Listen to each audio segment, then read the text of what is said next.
cuando empecé a escribir para esta consultora informes sobre en qué está recortando el Ministerio de Defensa británico, en qué está recortando el Ministerio de Defensa francés, cuáles son los procesos de transformación que llevan a cabo cada uno de estos ministerios, cuáles no. Son trabajos esencialmente políticos, que tienen mucho que ver con nuestra doctrina de ciencia política, porque al final las decisiones que toman los actores públicos, como bien sabéis, no son decisiones tan racionales desde el punto de vista económico, sino que son lo que se suele conocer en muchas ocasiones como public choice, elección pública. Es decir, la razón por la cual en Albacete, por cierto, yo soy oriundo de allí, tenemos la fábrica de Eurocopter, que, como sabéis, uno de los proyectos, uno de los consorcios multilaterales europeos para la fabricación de Eurocopter, creo que se explica mucho más fácilmente por el hecho de que Pepe Bono, ministro de Defensa de 2004-2008, sea natural de la provincia de Albacete y no porque en mi localidad tengamos una especial sensibilidad o una especial ingenio por estos temas. O sea que al final te das cuenta de que el 50% o el 40% del PIB de un país el Estado toma decisiones que no siguen criterios económicos en todas las ocasiones, sino que siguen en muchas ocasiones criterios políticos, de tan cuando hay tal o cual elección, quién está al cargo, cuáles son las dinámicas internas del Partido Socialista, cuáles son las dinámicas internas del Partido Popular, con lo cual hacer un análisis desde el punto de vista de la empresa sobre en qué me merece la pena invertir o a qué me merece la pena dedicarme o cuáles van a ser mis actores al otro lado, pues requiere un conocimiento político de la situación de ese ministerio. Lo que quiero deciros es que es algo que en España no existe hasta ahora. Creo que la crisis va a remover muchas estructuras y va a ser necesario. Creo que estamos demandando más transparencia de los diferentes ministerios. En el caso del que yo voy a hablar hoy del Ministerio de Defensa de estos 4 o 5 países y en especial también del español. Pero quizás yo diría es, como analista de políticas públicas tenéis mucho futuro. Utilizad todos vuestros conocimientos de ciencia política y enfocarlos en educación, en sanidad, en industria, en turismo, en comercio, en defensa. ¿Por qué las empresas, por qué el Ministerio de Defensa toma la decisión de reducir de 83.000 a 81.000 soldados el año pasado? ¿Por qué lo hace de 81.000 a 80.000 este año? ¿Por qué deciden no recortar los 19 programas especiales de armamento? Esas son cuestiones que yo voy a comentar hoy. Y vais a ver que detrás de ellas, a pesar de que siempre hay cierto raciocinio económico, en muchas ocasiones no hay nada más que una cuestión puramente política. A veces electoralista, a veces de grupo de presión, a veces de utilidad de la organización. Ahí, en este tipo de consultoras que trabajan para el sector privado y que están a medio camino entre el análisis de las políticas públicas y la recomendación, creo que tenéis, o tenemos, me he dado cuenta, un gran abanico de posibilidades. No es una industria muy desarrollada en España, pero sí que la vais a ver, en otros sitios. En cualquier caso, es una recomendación personal al margen de lo que os quería contar hoy. Y no os preocupéis porque al final sí que me gustaría terminar con alguna otra conclusión que vaya en esta dirección. Antes, de manera breve y divulgativa, os quería contar en unos 30-35 minutos cómo está afectando la crisis económica a los ministerios de defensa. Os he contado cómo he llegado aquí, yo no llegué nada más que por un objetivo profesional, pero lo cierto es que dentro de este área de conocimiento ahora me voy a quedar. Me voy a quedar un rato porque vais a ver que esta presentación habla de una parte económica, habla de una parte geoestratégica y luego se detiene en una parte final que creo que tiene un giro algo sorprendente. Y ese giro algo sorprendente es el que a mí me ha llamado tanto la atención, que eventualmente esto, que no era nada más que una actividad profesional paralela, ha devenido un objeto de estudio extremadamente interesante. Pero no quiero adelantarme a los acontecimientos, así que vamos a comenzar. El título, como veis, no hace nada más que describir exactamente qué es lo que vamos a analizar, y me centro en esto que se llama amenazas proteicas y recortes robustos. Bueno, me encantan los latinajos y la mitología clásica, por lo menos para show off, ¿no? Sobre todo cuando estás haciendo un doctorado uno tiene que dar la sensación de que controla términos clásicos. Y proteico viene de amenazas proteicas y recortes robustos. Proteico viene de protos, una semideidad acuática que cambiaba de forma constantemente y que siempre estaba obligada a decir la verdad. De tal manera que cuando alguien le preguntaba, él estaba obligado a no mentir, pero para no tener que hacerlo, mutaba. De esa forma, según esta mitología, según esta leyenda, eventualmente ahora conocemos una persona proteica a alguien que cambia de opinión en muchas ocasiones, como una veleta, o mutable o voluble en sus opiniones. ¿Por qué hablamos de amenazas proteicas? Bueno, porque yo creo que estamos todos de acuerdo, incluso se han hecho referencias a lo largo del día de hoy, cuando hemos hablado de drones, cuando hemos hablado de ciberseguridad, que toda esta parte del estudio de relaciones internacionales tan interesante que hubo desde 1945 hasta 1989, en lo que tenías el bloque soviético, en el que tenías la crisis de los misiles de Cuba, por cierto, feliz 50 aniversario de la crisis de los misiles de Cuba, que se cumple desde el 16 de octubre de 1962 hasta el 28 de octubre de ese mismo año. O sea, cuando tenías a Estados Unidos, tenías al general Patton, tenías el bloqueo de Berlín de 1948 y todas esas grandes gestas de las relaciones internacionales y de la seguridad y de la defensa, pues han quedado algo como diluidas. Yo no sé, pero a mí me da la sensación de que todo eso que estudié que me parecía tan extremadamente interesante, yo cuando nací en el año 81, 2 días después del golpe de Estado, en el 89 fue justo cuando cayó el muro de Berlín, y empecé a interesarme por la historia, por la Primera y la Segunda Guerra Mundial, y conforme iba avanzando me he dado cuenta de que esos escenarios difícilmente se van a repetir, o por lo menos no son ya tan exclusivos como antes. Ahora tenemos lo que se ha llamado el proceso de posmodernización. Ya no tiene sentido que Portugal nos vaya a atacar. Ni nosotros somos para ellos una amenaza, ni ellos son para nosotros. Tampoco tiene sentido que recibamos una invasión napoleónica de François Hollande vía los Pirineos. Muy difícilmente podemos decir que vamos a tener una invasión por mar de la Unión Soviética. Primero, porque la Unión Soviética ya no existe, y segundo, porque ya no se lleva a invadir cuando puedes conseguir mucho mejores resultados con todo un espectro de formas no convencionales de guerra. Esto es lo que se ha llamado el posmodernismo dentro del estudio de relaciones internacionales, también se ha llamado la securitización de la agenda, que dentro de estos nombres tan extraños y tan a veces sugerentes o un poco aburridos en algunas de las ocasiones, lo único que hay es un cambio verdaderamente brutal, tectónico, en cómo entendemos las relaciones entre estados. De hecho, ya la palabra estado está pasada de moda, ¿no? Los estados están, siempre decimos, están sobrevalorados, ¿no? Bueno, pues hemos hablado en diversas ocasiones sobre esto hoy, pero yo creo que uno echa un vistazo a la Estrategia de Seguridad Nacional del año 2011, que con sus matices a mí me parece que refleja espectacularmente esto. Fijaos, son 9 amenazas y yo me las aprendí de memoria el otro día para venir aquí. La primera son conflictos armados convencionales, los clásicos, los que tienen hierro, los que tienen tanques, los que tienen aviones, que sean bien ligados a la OTAN, a la Unión Europea, o bien los que vayamos solos. Lo que vayamos solos es un eufemismo que utilizó la Estrategia Española de Seguridad Nacional para no mencionar a Marruecos directamente. Segundo, tenemos terrorismo internacional. Tercero, tenemos crimen organizado. Cuarto, inestabilidad económica y financiera. Quinto, seguridad energética. España creo que importa el 92% de sus necesidades energéticas.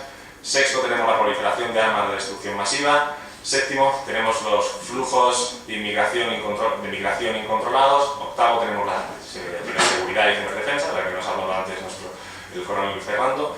Y eventualmente, como la última, tenemos lo que se llama catástrofes naturales asociadas al cambio climático. O sea que si os fijáis, de las 9 amenazas que nosotros como país, en un proceso que duró largo tiempo, dirigido por Solana, en el que se juntaron ministerios del Estado, decidieron que de las 9 amenazas una es convencional y las 8 son no convencionales. Y esto es extremadamente difícil para los ministerios de defensa de todos los países.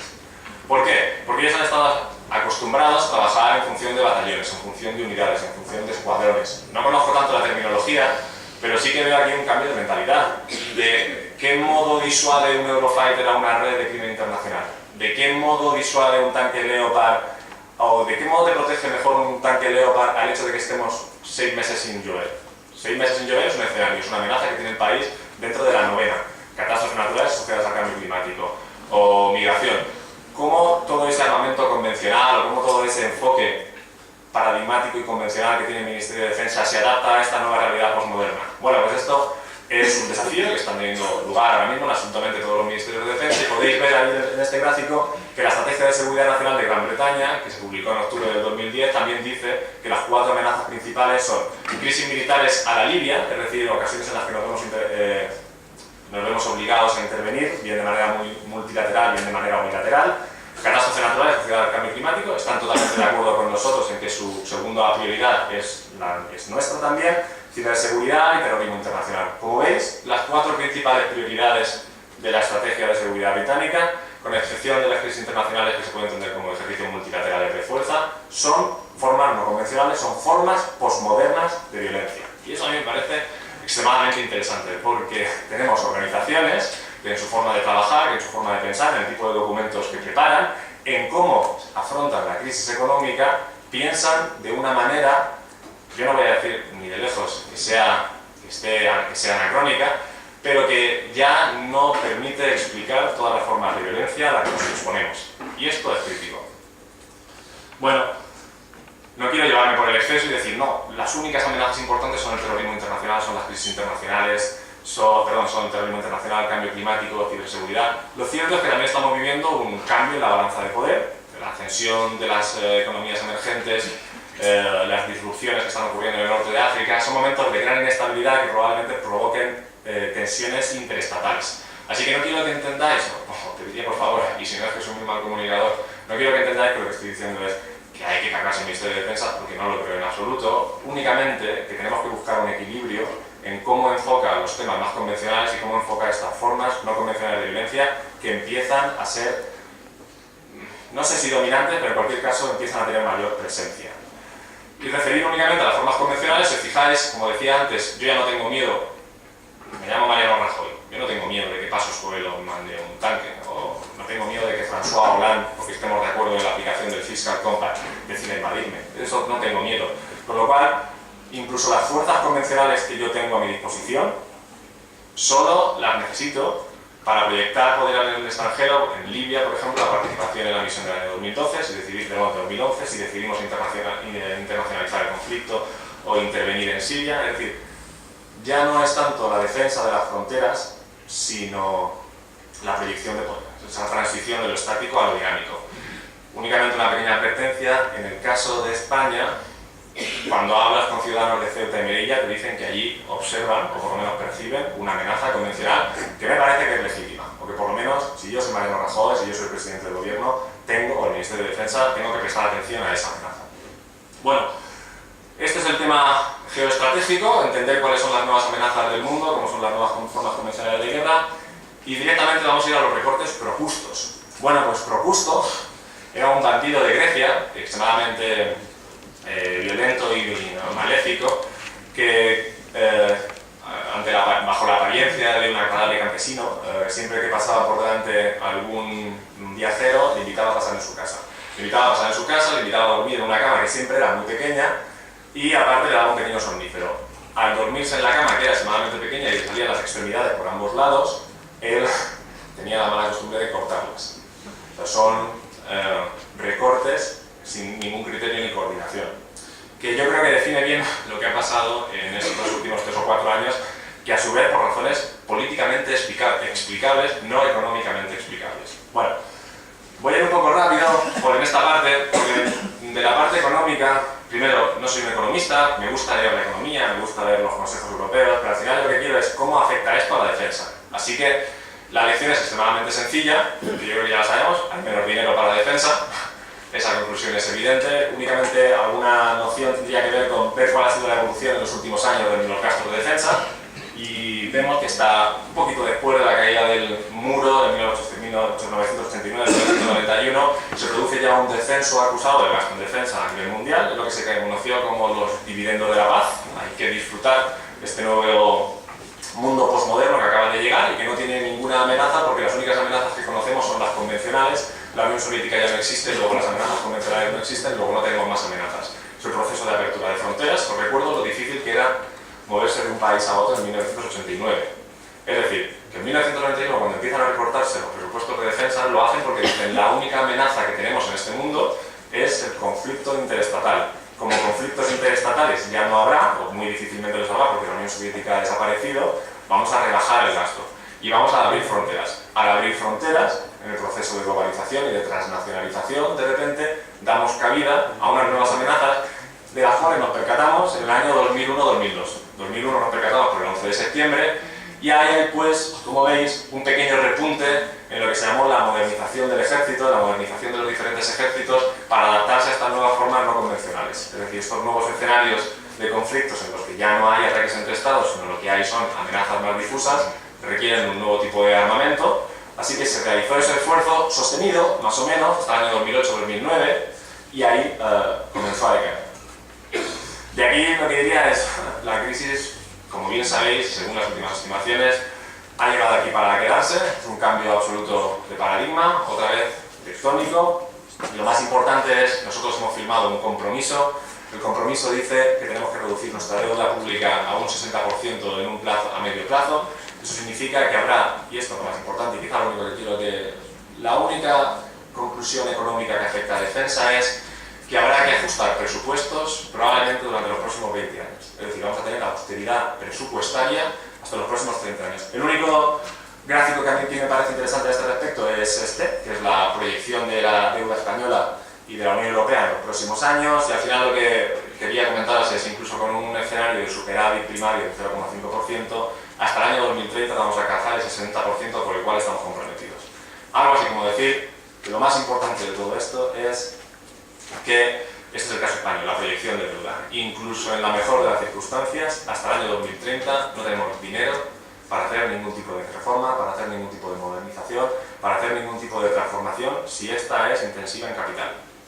Bueno, pues nada más. Fijaos qué sencillo nos hemos lidiado la parte de la crisis económica. La crisis económica ha obligado a que todos los presupuestos vayan a la baja, y ahora que hay un problema. No un problema, sino un comentario interesante que hacer. Las amenazas convencionales son visibles. Yo veo a la Unión Soviética, yo veía sus desfiles del 1 de mayo. Cuando Kennedy, el 16 de octubre de 1962, identifica los SS-4, que son los misiles balísticos intercontinentales que están colocados en Cuba, lo hace porque tenían fotografías del 1 de mayo de 1961 en el que aparece el SS-4, misil balístico intercontinental. Es decir, era presente. Los dos bandos presumían de armas. Había esa posibilidad, con lo cual el eterno dilema entre cañones y mantequilla podía ser vendido más fácilmente a la opinión pública porque la amenaza era real. Sin embargo, en estos tiempos en los que estamos, el terrorismo es quizá la única presencia que verdaderamente altera nuestra vida, pero cambio climático, catástrofes asociadas al cambio climático, migración. La migración es un problema, pero no dura, es un gran problema para los estados, pero los medios de comunicación no duran más de 2 o 3 días. Es, por lo tanto, difícil políticamente vender, yo como candidato, una mayor inversión en defensa si las amenazas son amenazas blandas, si la defensa se ha securitizado. Bueno, pues ahí veréis el dilema en el que estamos. Tenemos que reducir nuestros presupuestos y políticamente es muy difícil vender que hace falta un esfuerzo de inversión para afrontar esta remodelización de nuestras estructuras ministeriales.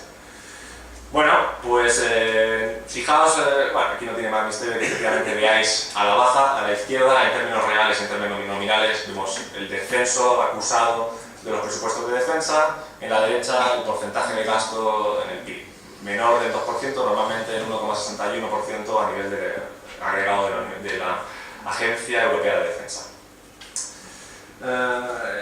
Bueno, entonces, siendo esto la principal lección que me gustaría que sacáis de estas dos partes. Primera, las amenazas que tenemos son una mezcla de convencionales y no convencionales, pero yo creo que sería poco sabio dejar de lado las capacidades convencionales que necesitamos en tiempos de gran inestabilidad política. No podemos decir algo así tan fácilmente como no quiero tanques, no quiero aviones, no quiero misiles, porque las amenazas son solo terrorismo o migración. Me parece que es excesivamente exagerado y que durante un tiempo vamos a tener que convivir con los dos planos. Pero sin embargo, pues, tenemos un ejército y un ministerio de defensa más preparados en una dirección, están tratando de hacer movimientos a la otra, pero no podemos invertir en esa transacción, en ese pivotamiento de prioridades, en igualarlos. No podemos hacerlo porque no tenemos presupuesto y no lo vamos a tener hasta el año 2030. En este contexto, esto es lo que yo hago. Yo ahora me dicen si estas son las dinámicas principales, cuéntame, me pide la consultora, qué está haciendo Reino Unido, cuéntame qué está haciendo Alemania, cuéntame qué está haciendo Francia. Yo siempre, el contrato siempre tiene condición de confidencialidad por quien lo contrata, por el que eventualmente paga el contrato, paga este informe a la empresa y la empresa paga a mí, pero siempre barrunto que tiene que ser empresas de armamento que deciden invertir por aquí, invertir por allá y quieren saber qué pensamiento estratégico están teniendo los diferentes ministerios de defensa para saber si producen más misiles de este tipo y dejan de producir morteros de este otro. Bueno, pues pensaba contaros un poco el caso de los países principales, Reino Unido, Francia, Alemania, Italia y luego centrarme en el nuestro, pero en realidad todos son no similares, sino que no creo que haya valor añadido porque todos son iguales. Hay que leerse mucha información de cada uno de los países, es un poco aburrido, tedioso, compilar, hay diferentes fuentes de información, así que lo que he escogido es contaros el caso que yo creo que es el más paradigmático de buenas prácticas, que es el caso de lo que hizo Reino Unido desde el año 2010, con los matices que podamos ponerles, y contaros 2 o 3 líneas de Francia, Alemania e Italia y centrarnos en España. Es decir, en torno de presupuestos reducidos en defensa, vamos a ver qué hicieron los británicos. Yo soy un gran fan del mundo anglosajón. Por cierto, se me ha olvidado traer fotos de Albacete para intercalarlas en la presentación. Bueno, pues, ¿qué hicieron los británicos? Bueno, pues los británicos sabéis que llegaron en la primavera del 2010, ganó David Cameron, no consiguió mayoría suficiente, tuvo que forzar un acuerdo con los Lib Dems, con los Liberal Democrats, con Nick Clegg y eventualmente comenzaron a gobernar. Y se encontraron con un auténtico caos económico en el Ministerio de Defensa. El Ministerio de Defensa británico, para los siguientes años, desde el año 2011 al 2020, tenía un funding gap, o sea, no tenía dinero suficiente, había presupuestado gasto y sin embargo las proyecciones de cuánto iba a recibir, había proyectado gasto enorme, las proyecciones de lo que iba a recibir dejaban un área que al calcular la integral, al calcular toda la cantidad, eran unos 36.000 millones de libras, o sea, 43.000 millones de euros. Eso, para que os hagáis una idea, es el 5% del PIB español. O sea, que estaban proyectando, fijaos, estaban proyectando gastos de los próximos 9 años, suponiendo que de alguna manera iban a ganar el 4% del PIB español, que iban a conseguir 43.000 millones de euros. Pero es más, y aquí no lo he puesto, lo más gracioso de todo esto es que durante esta época se tiene que realizar la actualización y modernización de los submarinos nucleares, el sistema de disuasión nuclear, otro tema interesantísimo. Trident tenía que ser renovado, no lo vamos a tocar, pero lo que quiero deciros es, costaba 26.000 millones de euros y los militares pensaban que lo iba a pagar el Tesoro británico y el Tesoro pensaba que lo iba a pagar los militares. O sea que el funding gap en realidad era de 36 millones de libras más 26 millones de libras. Bueno, 36.000 millones de libras más 26.000 millones de libras que el Ministerio de Defensa pensaba que iba a pagar el Tesoro y que el Tesoro pensaba que ya había incluido el Ministerio de Defensa. Ante ese caos, dicen, como buenos británicos, vamos a encontrar una solución. Recuerdo a un jefe que tenía cuando estuve en Estados Unidos que decía, I don't want problems, I want solutions. Y lo que dicen es, vamos a utilizar el ABC del pensamiento estratégico. Vamos a crear una estrategia de seguridad nacional que nos diga exactamente, 1, cuál es nuestra posición en el mundo. 2, qué amenazas tenemos a nuestro alrededor. 3, qué escenarios se van a materializar esas amenazas. 4, qué capacidades militares necesito para cada uno de esos escenarios. Y 5, qué tengo que comprar. O sea, ese es y por eso me gusta tanto el ejemplo británico, es el caso clásico en el que se han hecho las cosas de manera consensuada, con algunos matices que os contaré. Que es, vamos a hacer una National Security Strategy, vamos a juntar a un montón de gente extremadamente lista. El otro día Obama en el segundo debate dijo smart as a whip, tan inteligente como un látigo, no sé por qué, pero me parece una expresión muy interesante.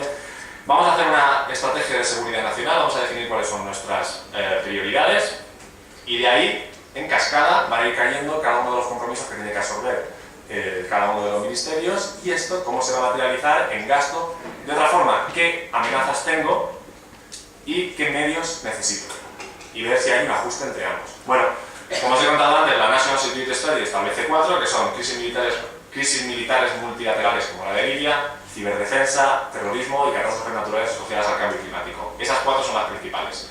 A continuación, sacaron lo que se llamó el Strategic Defense and Security Review, que tiene toda la lógica del mundo. Una vez que yo ya sé a qué me enfrento, pues entonces tengo que decir cuáles son los escenarios y ahí ya puedo decir qué puedo recortar y qué no. ¿Necesito esto o no necesito lo otro, por ejemplo? Y esta me parece que es un ejemplo interesantísimo, paradigmático. Por ejemplo, temo una invasión soviética. Quiero decir, ¿alguno de vosotros piensa que hay algún escenario, excepto un escenario de fantasía, en el que Gran Bretaña sea invadida por mar?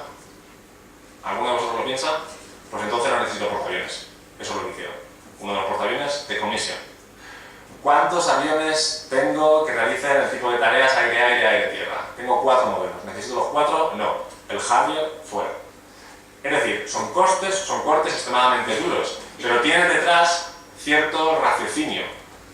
Ante estas necesidades de seguridad, ¿qué recortes puedo hacer?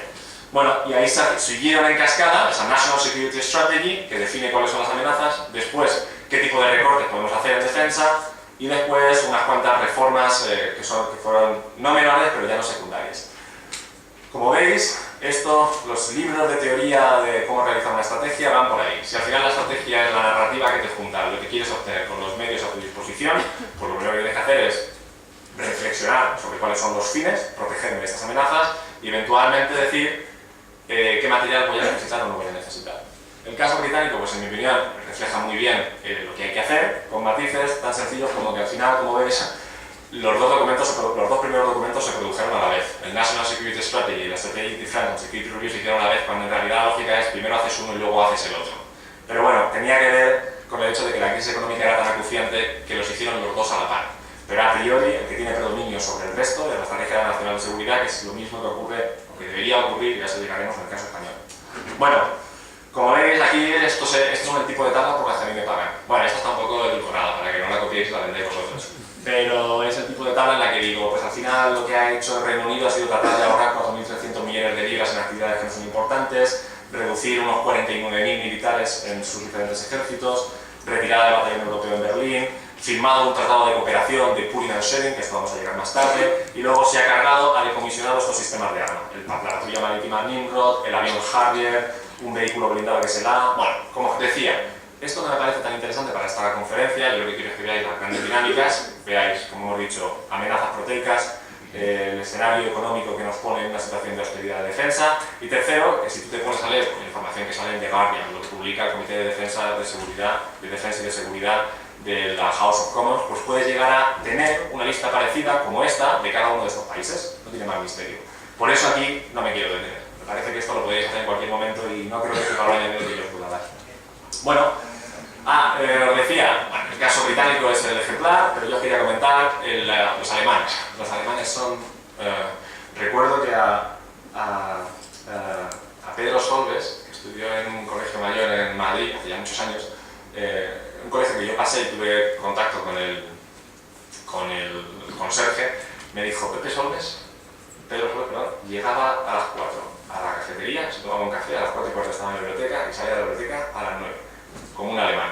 Bueno, pues los alemanes hicieron las cosas relativamente bien. Hicieron una consolidación del gasto años anteriores, tenían un ejército de voluntarios y lo pasaron a uno profesional, instauraron la regla de oro, esta regla que impide mayor gasto, bueno, el déficit no sea de tal o cual cantidad a finales del 2009, principios del 2010, con lo cual están enfrentados a una situación económica mucho más holgada, como hicieron los deberes antes, y quizá lo único interesante que os contaría es, compraron, como hemos hecho todos nosotros, todos los países, sistemas de armas a muy largo plazo, 15-20 años, y el ministro de Defensa los está renegociando. Está renegociando los contratos diciéndoles, mire, estos contratos que hemos comprado son contratos que se firmaron en los años 90, en el inicio del 2000, son unos contratos un poco turbios, primero porque salen muy caros, estamos hablando de tanques, de Eurofighter, de diferentes armas, de diferentes capacidades que son convencionales, que tardan 20-25 años en realizarse, y que lo que ocurre con ellas es que cuando las recibimos ya están pasadas de moda. Cuando nosotros recibimos un tanque Leopard, el tanque Leopard, ahora llegaremos allí porque es un tema emocionante, el tanque Leopard se utiliza para defender a Alemania de una invasión terrestre por parte de la Unión Soviética. O sea que cuando se planificó el Leopard, la Unión Soviética era una amenaza, cuando nos entregan el Leopard, la Unión Soviética ya no existe. Pero bueno, tenemos un problema. Bueno, Thomas de Maizière, el ministro de Defensa, se está centrando en ese área, la renegociación de contratos. Como habéis visto, el Reino Unido también se ha cargado diferentes de esos contratos, ha hecho recortes en esos programas de armamento. Francia, la política francesa es errática, es un follón seguirle la pista, pero al final lo que ves es que por una parte recorta 3.000 y pico millones de euros para el periodo 2011-2013, pero por otro lado introduce al sector unos 4.000 millones de euros en producción de defensa, porque para ellos la defensa es, como sabéis, una gran actividad exportadora. Y por último, bueno, sabéis, por otro lado, el libro blanco de defensa, que está a punto de salir de Francia, pues también quiere seguir un poco el libro. Los libros blancos de Francia se quedan a medio camino entre una estrategia de seguridad nacional y una estrategia ya de defensa. No llegan a ser lo uno y tampoco llegan a ser lo otro, tienen partes de los dos. Están a punto de sacar la correspondiente a DALT. Y por último, el caso de Italia, mejor no nos miramos. Mejor no nos miramos porque es un caos, que llevan años sin hacer ningún tipo de reforma. El 70% del gasto es en personal, eso es una brutalidad, porque no tienen dinero ni siquiera para hacer mantenimiento, para hacer operaciones de apoyo, para hacer entrenamientos. Y cuando se vieron apretados por la fiscalidad, por la austeridad fiscal que se les impuso desde la Comisión, desde el Consejo y desde Alemania, hacen todo de una manera, ¿cómo decirlo?, improvisada, como por ejemplo, desaparecieron de los últimos meses de la operación en Libia sin dar preaviso con anterioridad. Lo cual, como siempre sabemos, estas cosas ocurren, como siempre sabemos, a veces tienen que ver con consideraciones políticas y como siempre sabemos, pues dejan una muy mala credibilidad dentro del grupo de socios multilaterales con los que estamos actuando. Bueno, pues por ahorrarse 80 millones de euros, Italia retiró 3 meses antes capacidades que necesitábamos. Bueno, pues siendo estos los recortes, contaros un poquito, bueno, pues al final, ¿qué recortes en general se están haciendo? Mira, lo que tenéis a la izquierda de este gráfico es que os dice que el 50% de los presupuestos de defensa europeos se suelen gastar en personal. El 23% se suele gastar en operations and maintenance, y esto es mantenimiento y entrenamiento, y el gasto en operaciones. El 22% se suele gastar en compra de armamentos. ¿Qué estamos haciendo en personal? Hemos echado a gente, lo ha hecho Francia, lo ha hecho Inglaterra, lo ha hecho Alemania, España lo hizo, tiene una ley de tropa y marinería que dice que el abanico de tropas que tenemos que tener está entre 80 y 90.000. El año 2011 se redujo a 83.000, este año 2012 se reduce a 81.000 y el año que viene se reduce a 80.000. Pero más de eso no podemos, porque entonces no seremos capaces siquiera, seguro lo que dicen los analistas, y yo creo que aquí estoy relativamente de acuerdo con ellos, nuestras fuerzas son ya demasiado delgadas en términos de personal. Gastos de operations and maintenance, que se suele reducir. Bueno, pues se suele, por ejemplo, retrasar cuándo se van a sacar las armas de utilidad, para que puedan durar unos cuantos años más. Lo que suele hacer también es retirarse de los compromisos internacionales. Esto es una práctica que afortunadamente ni Francia, ni Italia, ni Francia, ni Alemania, ni Inglaterra, ni España han llevado a cabo. Los únicos que lo hicieron fueron los italianos, que tiraron las tropas, como estaba contando, de Libia de manera anticipada. Aparte, nos ha beneficiado el hecho de que Obama decidiera sacar las tropas de Afganistán con un calendario un poco más temprano, con lo cual estamos consiguiendo ciertos ahorros por ahí. Y os quería comentar ahora, visto que con estos recortes no es suficiente, visto que el problema que tenemos es estructural, que es un problema a largo plazo, que va a ser extremadamente complejo solucionar esto, que no vamos a poder invertir el dinero. Mucha gente que dice, bueno, ¿y por qué no compartimos capacidades? ¿Por qué no Portugal me deja que yo te defienda la costa y tú, por ejemplo, te especializas en aprovisionamiento médico en las misiones que están en el extranjero? ¿Por qué no tú, Inglaterra, te especializas en armas nucleares y yo me especializo en submarinos? En fin, es esta idea de compartir capacidades extremadamente interesante, a la vez que políticamente desafiante. ¿Por qué políticamente desafiante? Bueno, pues os presento... A ver, os voy a presentar, me voy a ir directamente a esto. Bueno, pooling and sharing en realidad es una nomenclatura que a mí me parece que no termina de explicar bien qué es lo que ocurre. Se tratan de contratos entre países, fijaos, sin ningún enforcer, no hay nadie que te obligue a cumplirlo, o sea, son contratos de buena voluntad, entre países para compartir capacidades. Compartir capacidades es extremadamente complejo porque al final, y todos los que habéis leído a Wolf y a Hobbes, en un reino de anarquía es un sistema de autoayuda, y clubs are trumps, que es algo así como decir, no puedo confiar en los demás. Si no puedo confiar en los demás, es decir, vamos a ponerlo de otra forma. Cuando alguien se alista en el ejército británico, le obligan a firmar lo que se llama the Military Convention, el convenio militar. El convenio militar, muy sencillo, es un párrafo y medio, es una especie de juramento de alianza, y dice, de juramento de adhesión, y dice: estoy dispuesto a hacer el último sacrificio por mi país. ¡Ostras! A mí la verdad es que cuando leo eso me pone la piel de gallina. El último sacrificio por mi país. Todos los militares británicos, cada vez que entran, firman ese contrato. El Military Convention.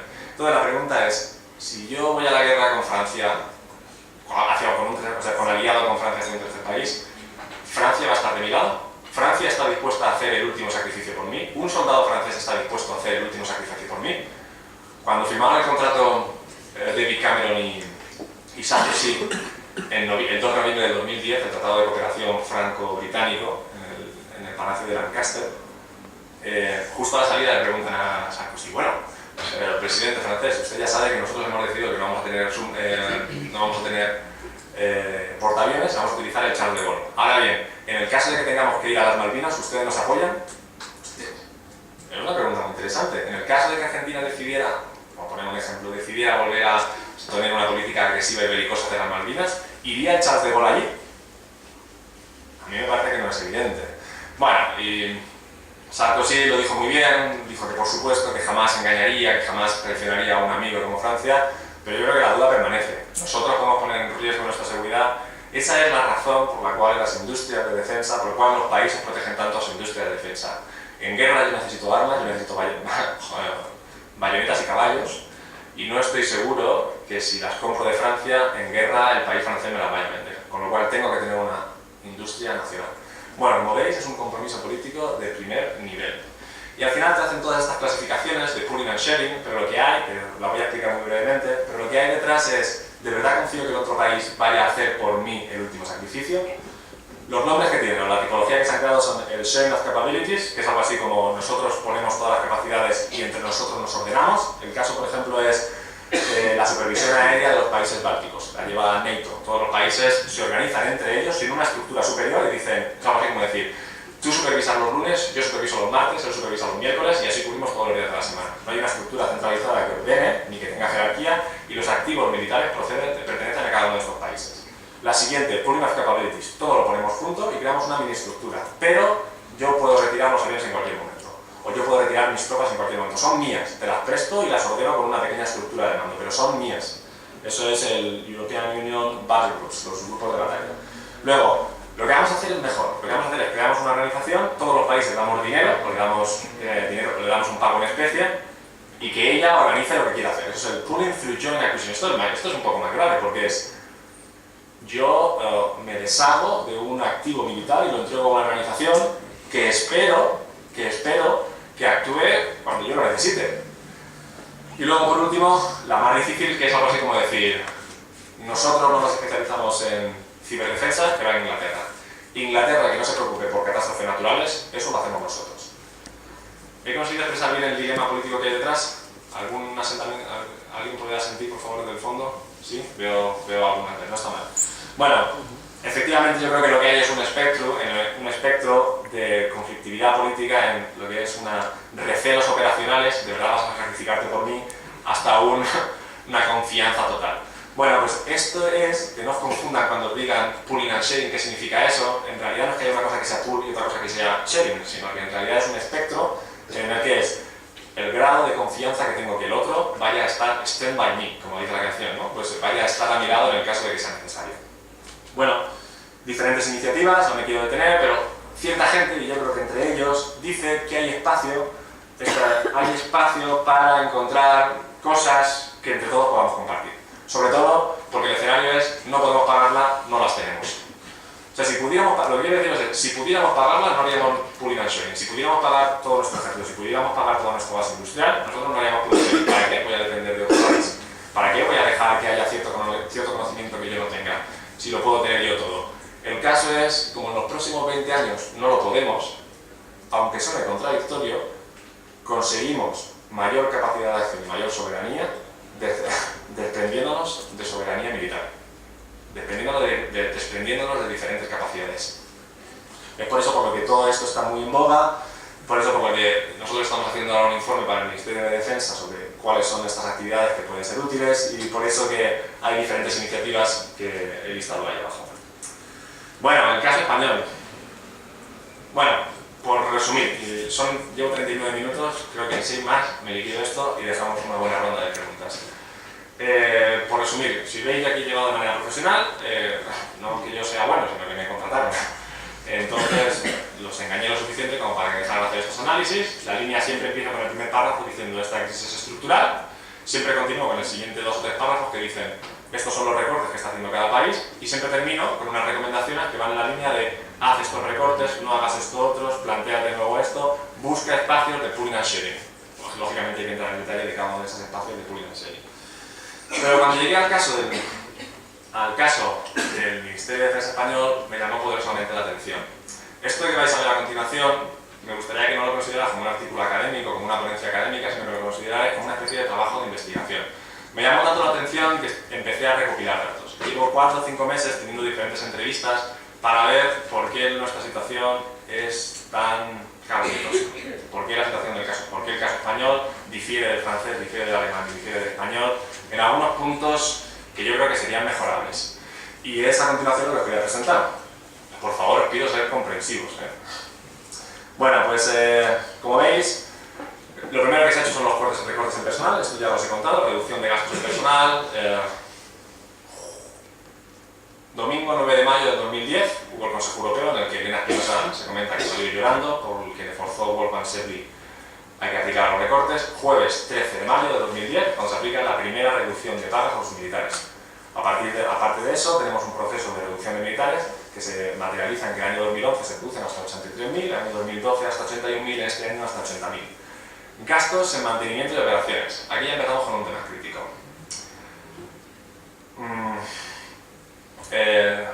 No tenemos dinero, y no tenemos dinero ni siquiera para hacer el mantenimiento de nuestras tropas actuales. No tenemos siquiera dinero para hacer ejercicios, con algunos matices, y yo no soy un especialista, así que solo puedo contar las grandes líneas. Por supuesto que me gustaría que alguien particularizara. Yo voy a contar un par de ejemplos. El ejemplo es que el programa especial de armamento Eurofighter que compramos, cuando se hicieron todos estos gastos en el año entre 1993 y 1998, se encargaron estos 19 programas especiales de armamento de los que hablo, uno de ellos es el Eurofighter, se contabilizaron solo el gasto que iban a cuánto costaba comprarlos, pero no cuánto costaba mantenerlos, cuánto cuesta repararlos, cuánto cuesta entrenarse con ellos. Y resulta que del gasto total de este programa, el 70% corresponde a mantenimiento. O sea, que hemos comprado 19 tipos de armas, que cuyo gasto de mantenimiento es 3 veces más caro que el gasto de compra, que nos impiden ahora hacer absolutamente nada con ellos. El caso paradigmático, y esto está, lo tengo más o menos, tengo un par de entrevistas que me lo confirmaron así, si hiciéramos el mantenimiento y la operación que son necesarias para el Eurofighter, gastaríamos el 80% de esta partida presupuestaria. Este es el capítulo 2 del presupuesto, Operations and Maintenance.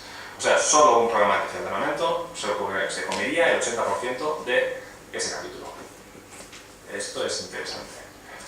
Tenemos un par de noticias. Ya sé que a los especialistas en defensa no les gusta el confidencial digital defensa porque dicen que es un poco amarillista y demás, pero a mí, siempre que lo veo, luego lo que hago es contrastarlo con fuentes y la verdad es que suele ser un poco exagerado, pero apunta bastante bien. Y es que no tenemos dinero ni siquiera para hacer tropas, para hacer mantenimiento de tropas, para hacer entrenamientos. Continúo, que esto yo creo que es sabido por todos.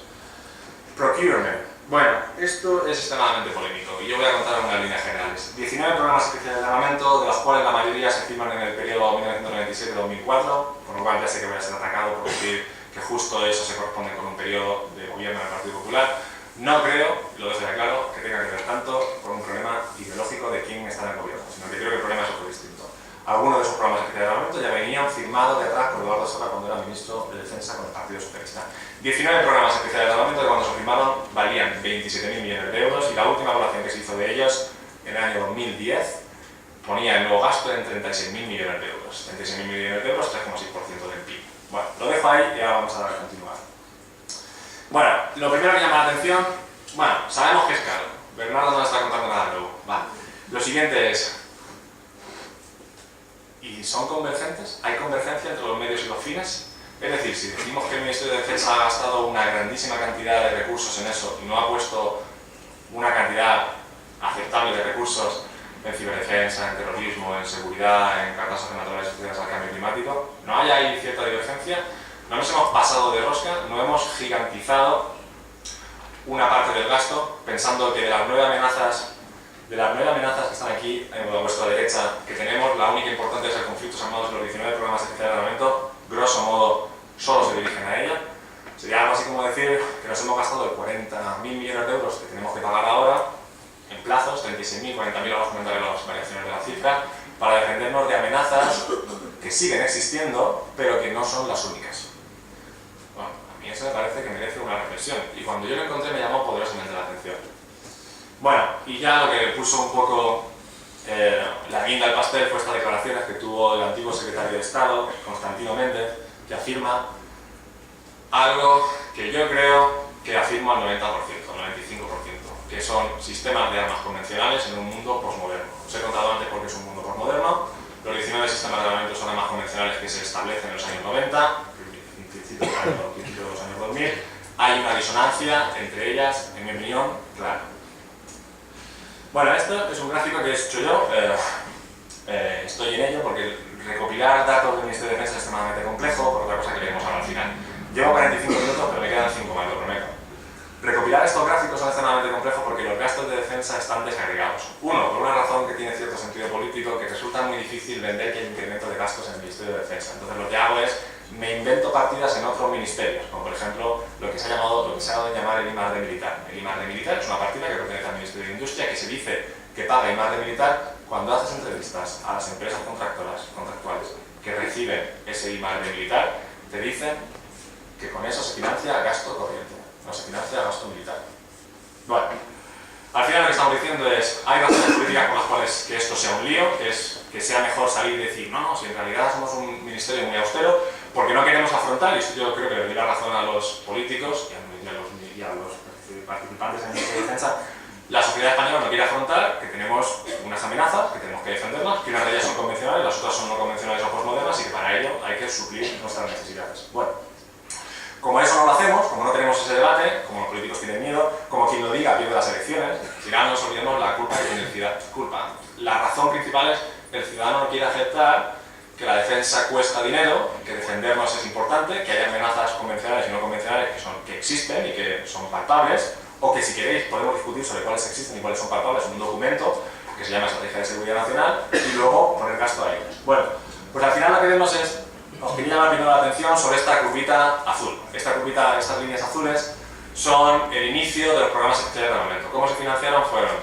Se hace el diseño de 19 programas especiales de armamento, que la mayoría son convencionales, como ya he dicho, no se casan bien con cuáles son los fines los fines de defensa que necesitamos, y se recibe ese dinero de manera escalonada desde el año 97 hasta 2011. Es un préstamo por un agregado total de 14.000 y pico millones de euros, 14.000 y pico millones de euros que reciben sobre todo tres empresas: Santa Bárbara Sistemas, General Dynamics, Navantia y EADS. Esas tres empresas reciben un préstamo del Ministerio de Industria de 14.000 millones de euros, hacen unos productos, esos productos que tienen programas de armamento se venden al Ministerio de Defensa por valor a priori de 27.000, a fecha de 2010 probablemente 36.000. Ahora está el secretario de Estado en negociaciones para ver cuál es el precio final. Y el Estado paga 36.000 millones de euros, 40.000 millones de euros a las empresas devuelven esos 14.000 millones de euros al Ministerio de Industria. Tenía más o menos sentido. Aparte, lo que vamos a hacer, y esto siempre es interesantísimo como hacen los políticos, es pero no lo vamos a pagar ahora. Ahora damos, que a ver, me voy a contar como déficit, porque ahora lo que damos es, damos 14.000 millones de euros, computan como una deuda pendiente con el Estado, con lo cual entonces después eso no cuenta a la hora de aumentar la deuda del Estado, y lo que hacemos es, lo empezamos a pagar. Yo creo que tuvieron que ser unos planificadores a largo plazo, un long-term planning espectacular, porque dicen, vamos a empezar a pagarlo en el año 2010. Y justo en el año 2010 llegó la crisis. Entonces, lo que tenéis a la derecha en marrón, o en este color que son más altas, son el calendario de pagos. El calendario de pagos, como veis, lógicamente es más grande, pues son 36.000 millones de euros más o menos, son cómo se había planificado que se iba a pagar.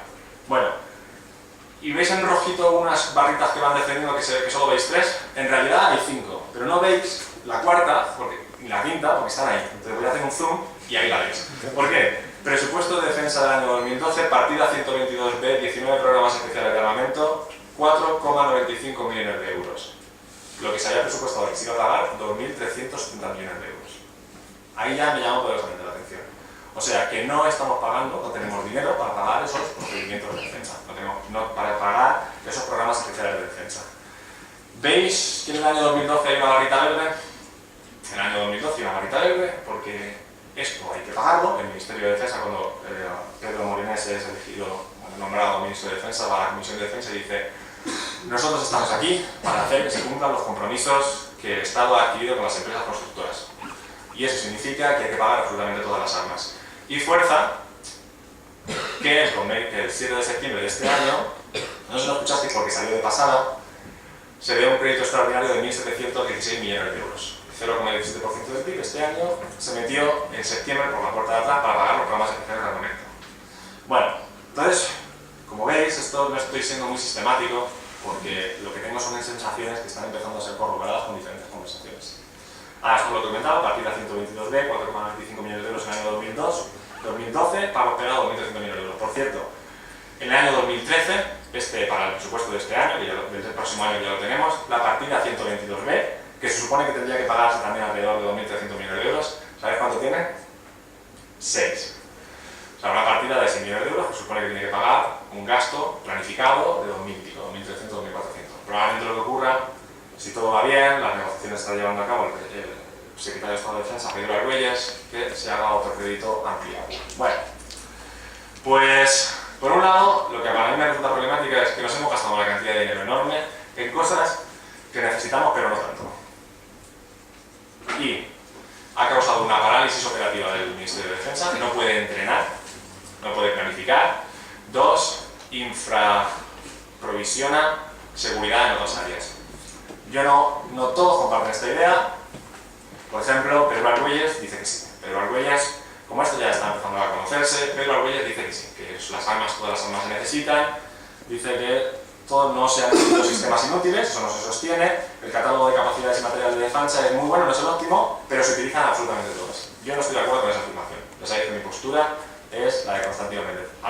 Teníamos que haber buscado un balance, no buscamos un balance, no había una estrategia de seguridad nacional en aquel momento, se compraron cosas de mala manera, por así decirlo, desordenadas, no se tuvo en cuenta el gasto de mantenimiento, eso nos ha producido una parálisis operativa, ha salido excesivamente caro y lo peor de todo, estamos relativamente desprotegidos ante las otras 8 dominaciones.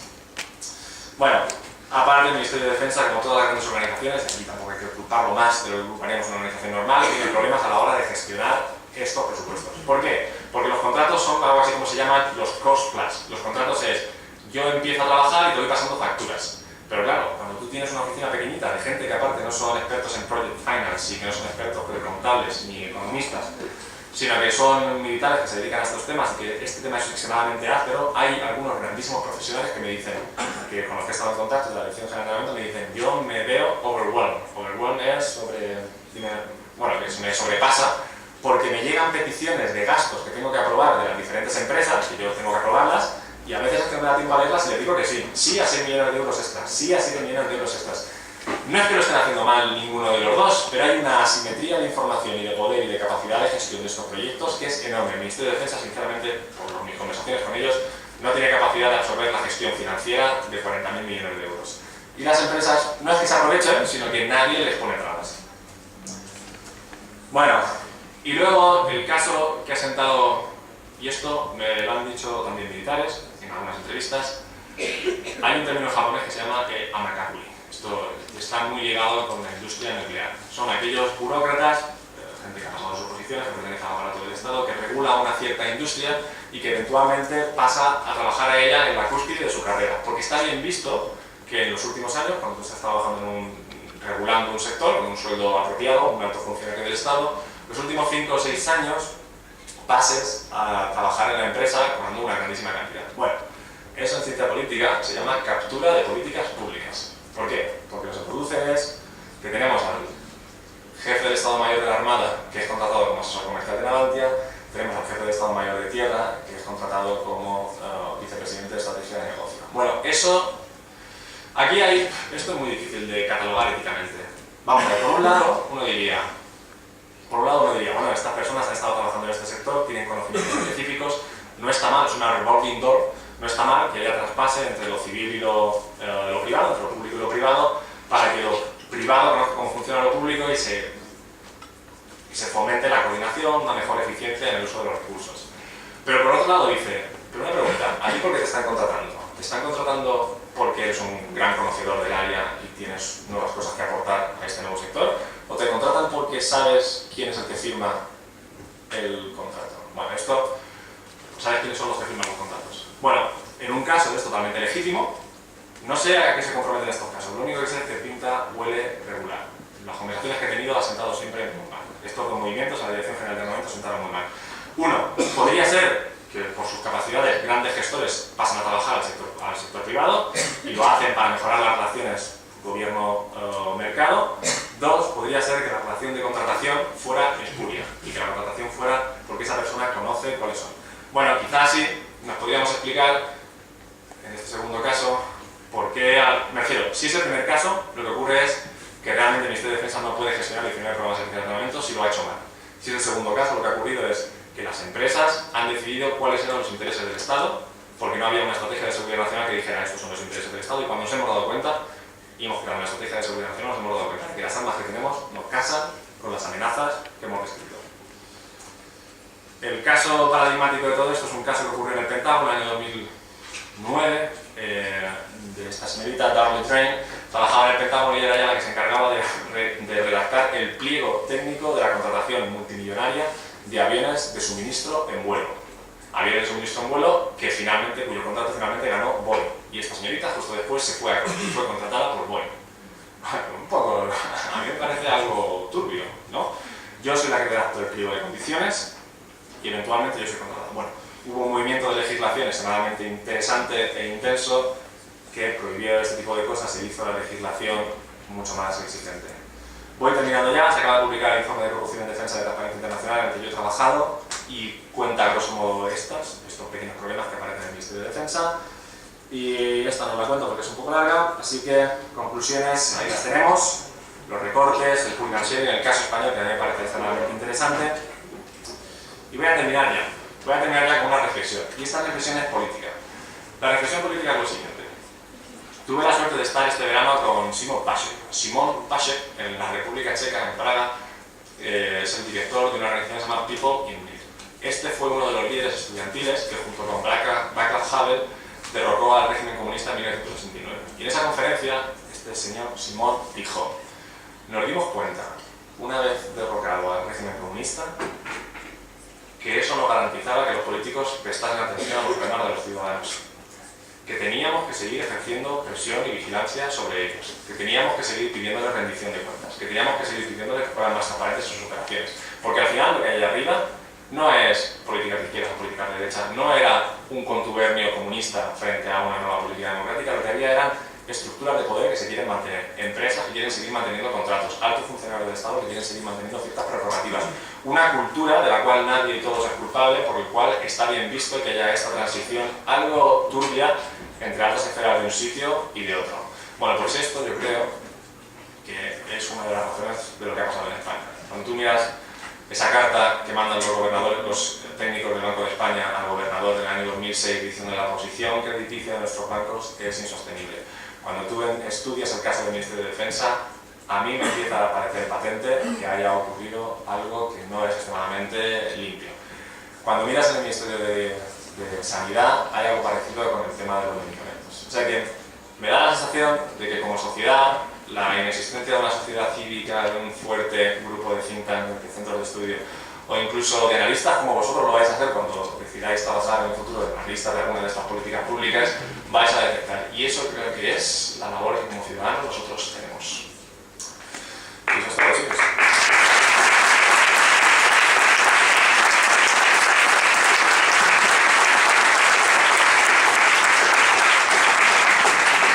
Muchas gracias, Bernardo, por esta brillantísima conferencia.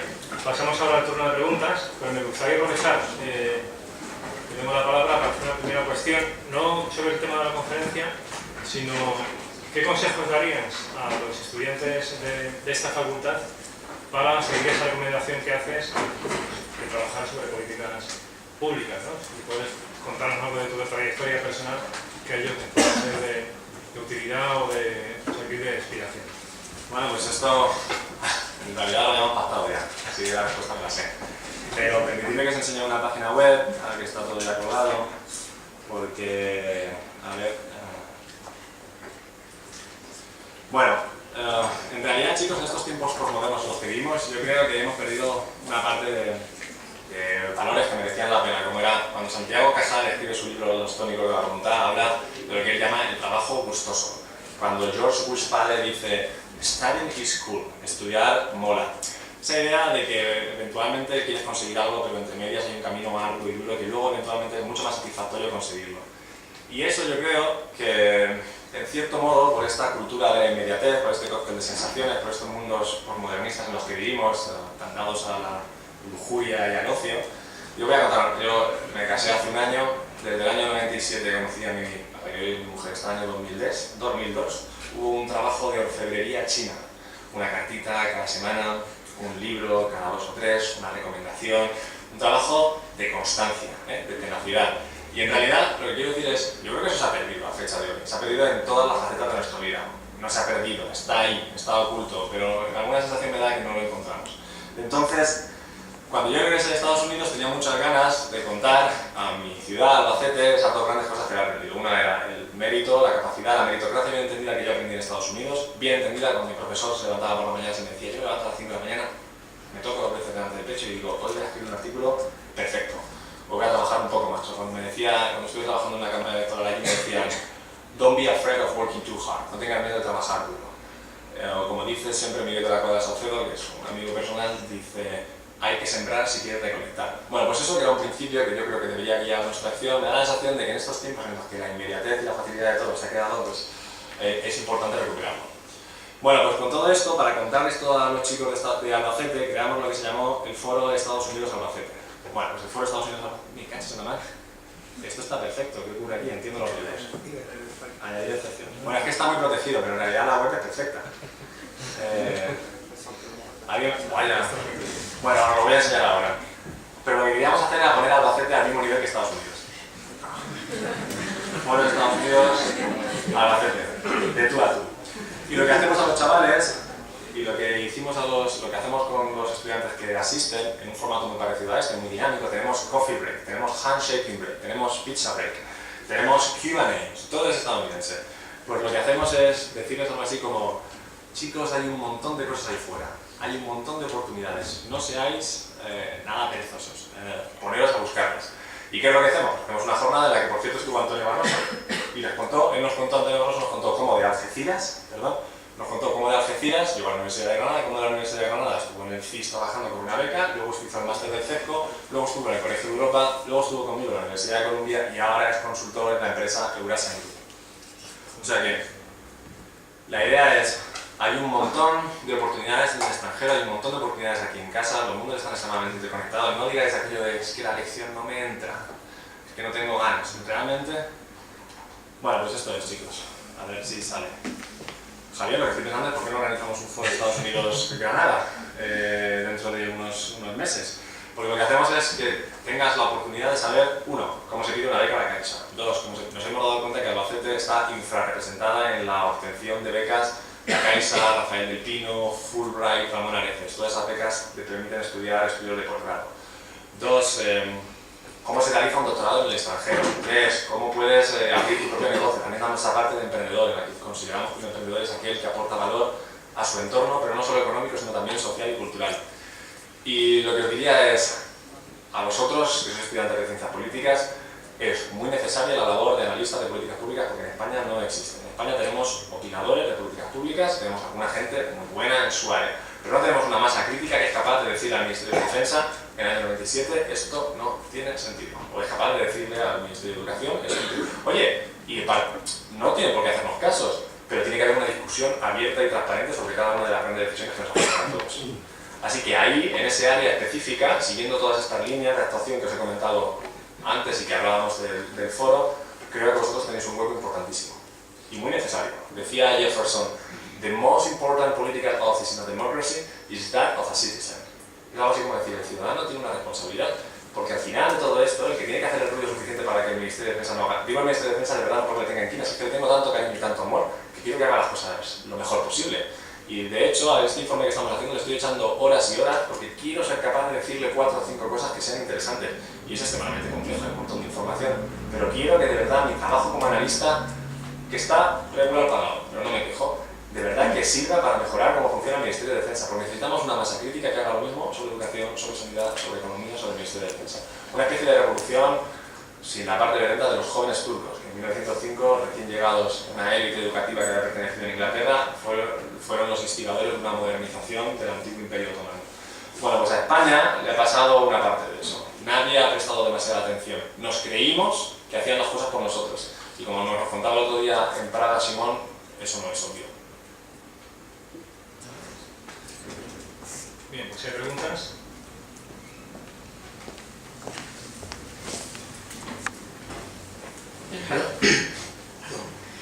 Creo que el principal problema de España puede ser la mal privatización que se ha llevado desde el año 85 hasta el 2002, vendiendo las empresas grandes como Camsa, Gas Natural, Endesa, Argentaria, que era lo que daba el interés al Estado, la sostenibilidad, y que hoy no se tiene.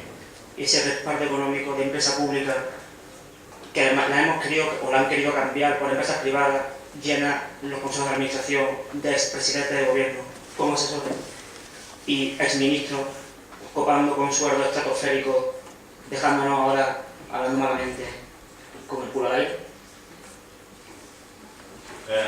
Bueno, es una muy buena pregunta, pero yo no soy economista de privatización, así que solo puedo contar algunos matices.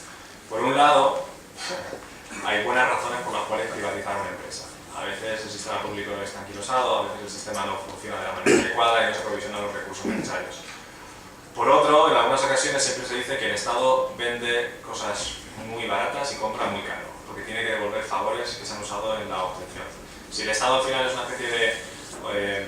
si conseguir la presidencia del gobierno es una especie de tarea competitiva en la que yo trato de llegar arriba, en días voy adquiriendo una mochila y cuando llego ahí arriba no puedo hacer nada más que devolver esos favores. Uno de los favores es a través de privatización de ciertos servicios. puede ser que en España hayamos tenido, podamos decir que en un primer momento tenía cierto sentido, sobre todo a la entrada en Europa, una reestructuración de algunas de nuestras empresas. Puede ser que ahora en los últimos 15 años nos hayamos relajado y hayamos permitido que ya estén totalmente fuera de nuestro control.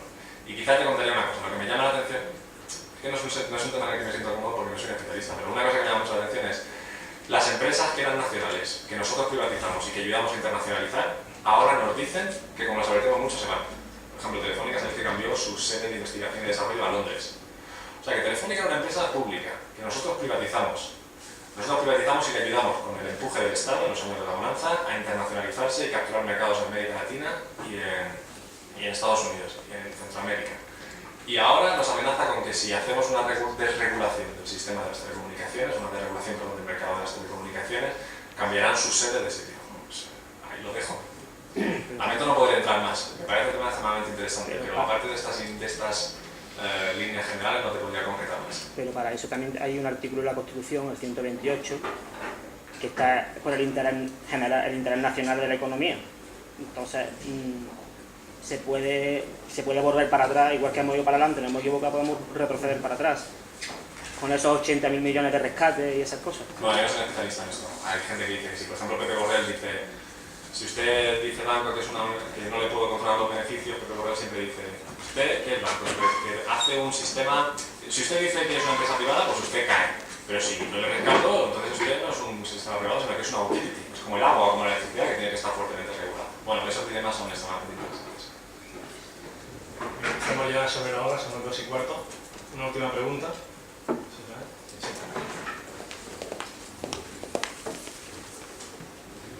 A ver, cuando has comentado antes lo de los programas de armamento, esos programas arrancan en los años 90 con una situación estratégica determinada en ese momento y luego posteriormente van sucediendo acontecimientos que van cambiando totalmente las amenazas y por lo tanto la manera de afrontarlas. Yo soy artillero y artillería no he ido jamás a la guerra porque en misiones de paz no se lleva artillería. Es decir que la guerra ha cambiado totalmente y ese mundo posmoderno del que hablabas.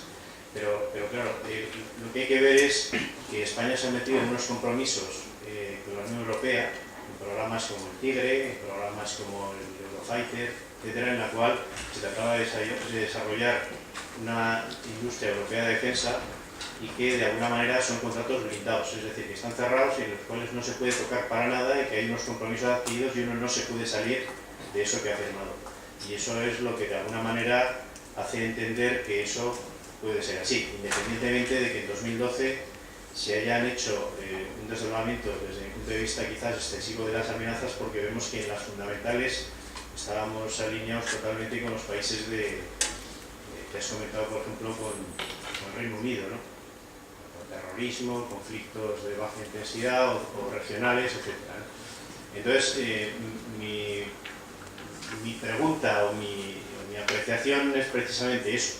Si eso lo tienes en cuenta a la hora de verlo desde tu punto de vista o simplemente te has limitado a ver el gasto y que curiosamente, como tú bien has comentado, es que vamos, han dado en la diana, porque el año en el cual Defensa tiene que asumir gastos en el trasvase del Ministerio de Industria es precisamente cuando la crisis económica está en total auge y el Ministerio de Defensa tiene el 0,5, es que esto hay que decirlo, el 0,5 del PIB en defensa. Hace unos años teníamos el 1,2, etc. Y queríamos tener un 2%. Es decir, que de alguna manera eso son cosas que igual hay que analizar. Sí, la pregunta es extremadamente relevante. Tengo que decir que son matizaciones que yo intento o voy a tratar de introducir en este estudio. Primero, lo que comentas algo así sería como decir, es injusto decir que ahora tenemos armamento que no se corresponde a las amenazas estratégicas, porque entonces porque lo verdaderamente justo es decir, cuando se compró ese armamento correspondía a las amenazas de aquel momento.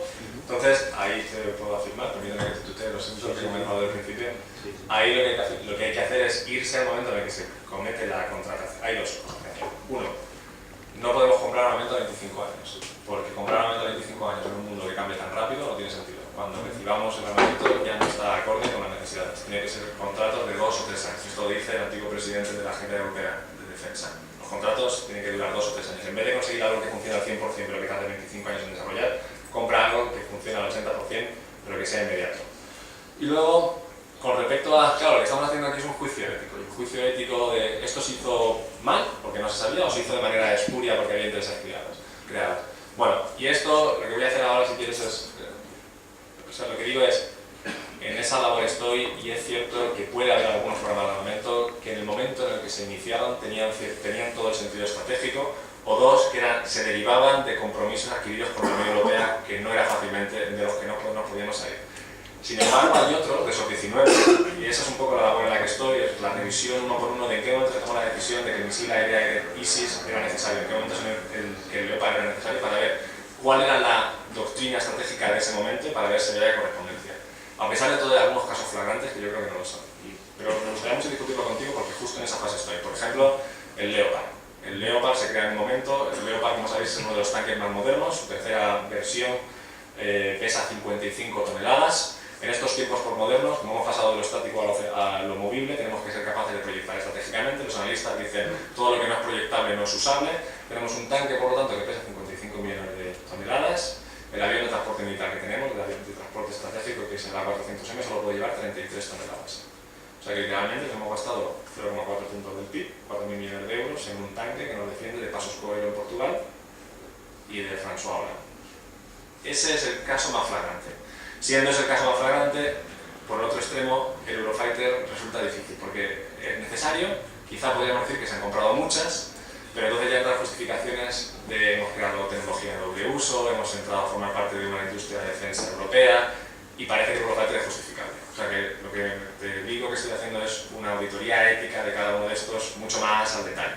El Eurofighter tiene mucho sentido, quizá no las cantidades que hemos comprado, pero entonces alguien te diría, pero es que los alemanes te obligaron y a cambio de eso conseguimos otra cosa.